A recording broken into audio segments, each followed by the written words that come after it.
Hello friends, the विजय अकॅडमीमध्ये तुम्हा सर्वांचं स्वागत आहे. तर आजच्या तिसऱ्या लेक्चरमध्ये तुम्हा सगळ्यांचं स्वागत आहे. आपण PPSबद्दल बघत आहोत. तर PPSमध्ये आपण युनिट 1 चालू केलेलं आहे. त्यामध्ये आपण पार्ट 1चे जे पहिले 2 टॉपिक आहेत ते कव्हर केलेले आहे. आजच्या व्हिडिओमध्ये आपण तिसरा टॉपिक कव्हर करणार आहे. तर तिसरा टॉपिक येतो आपला प्रॉब्लेम सॉल्विंग विथ कॉम्प्युटर्स. तर हा टॉपिक आपल्याला आजच्या व्हिडिओमध्ये बघायचा आहे. तर व्हिडिओ पटापट तुमच्या मित्रांसोबत, क्लासमेटसोबत शेअर करा आणि ही प्लेलिस्ट पण त्यांच्यासोबत शेअर करायला विसरू नका. तर आजचा टॉपिक आहे आपला प्रॉब्लेम सॉल्विंग विथ कॉम्प्युटर्स. तर कॉम्प्युटर्स आपल्याला जे कोडिंग वगैरे चालू करायची असते त्याच्यामध्ये जर कॉम्प्युटर्सचा यूज करतो आपण प्रोग्रामिंगसाठी.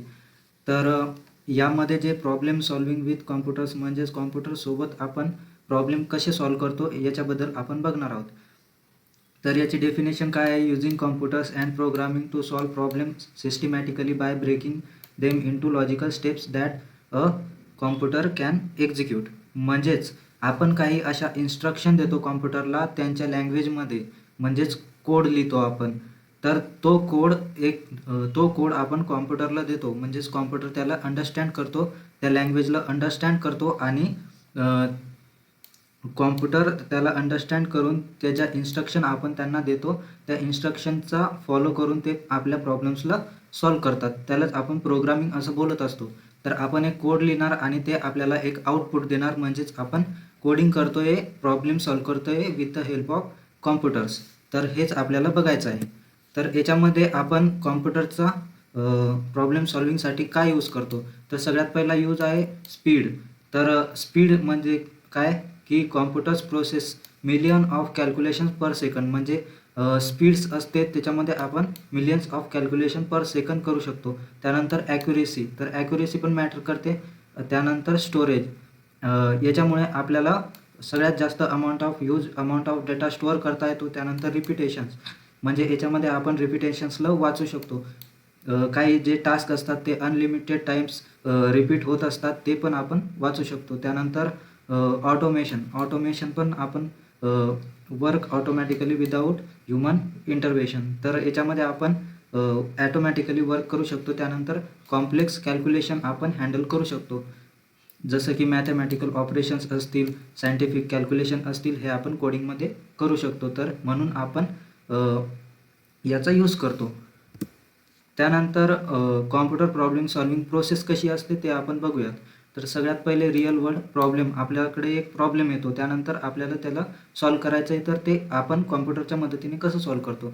तर कॉम्प्युटरमध्ये आपण सगळ्यात पहिले प्रॉब्लेमला अंडरस्टँड करतो की आपला ॲक्च्युअल प्रॉब्लेम काय आहे. त्यानंतर ॲनालाइज प्रॉब्लेम, तर आपण प्रॉब्लेमला ॲनालाइज करतो की त्याच्यामध्ये आपल्याला इनपुट काय काय आहे आणि आउटपुट काय काय मिळणार आहे ते आपण ॲनालाइज करतो. त्यानंतर तिसरी स्टेप आहे डिझाईन सोल्युशन. तर सोल्युशन आपल्याला डिझाईन करायचं. एकदा का इनपुट आणि आउटपुट आपल्याला जर कळाले तर आपल्याला त्याच्यामध्ये जे पॉसिबल सोल्युशन आहेत ते आपल्याला डिझाईन करायचे आहेत.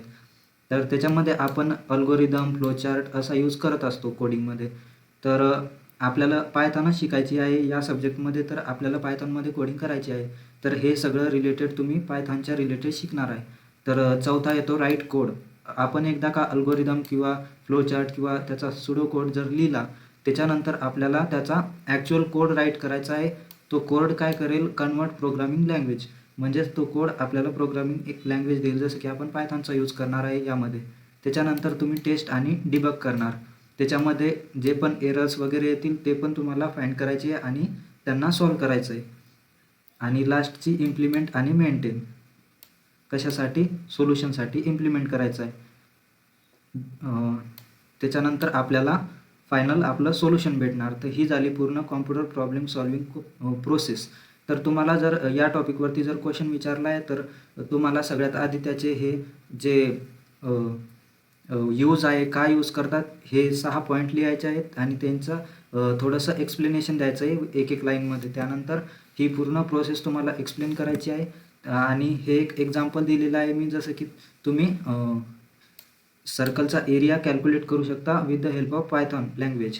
त्याच्यामध्ये तुम्हाला सगळ्यात पहिले इनपुट द्यायचा, त्यानंतर एरिया आपण सांगतो तिथे कंडिशन देतो त्यांना आणि त्याच्यानंतर तो आपल्याला आउटपुट देणार, म्हणजेच डिस्प्ले करणार एरिया. तर हे तुम्ही पायथॉनमध्ये करू शकता एक्झिक्यूट. त्याच्यानंतर मी या टॉपिकवरती काही प्रॅक्टिस क्वेश्चन काढलेले आहेत, याचे आन्सर तुम्ही मला देऊ शकता कमेंटमध्ये किंवा तुम्ही याच्यावर प्रॅक्टिस करू शकता. तर हे तुम्हाला प्रॅक्टिस करायचे आहेत, म्हणजेच हा टॉपिक तुमचा पक्का होऊन जाईल. तर मित्रांनो, आजच्या लेक्चर 3मध्ये हे होतं. त्यानंतर आपण असेच 1 बाय 1 टॉपिक वाईज पूर्ण सिलेबस कंप्लीट करणार आहोत PPSचा. तर चॅनलला सबस्क्राईब करा तुमच्या मित्रांसोबत, चॅनलला नक्की शेअर करा आणि व्हिडिओला लाईक करायला विसरू नका. धन्यवाद मित्रांनो.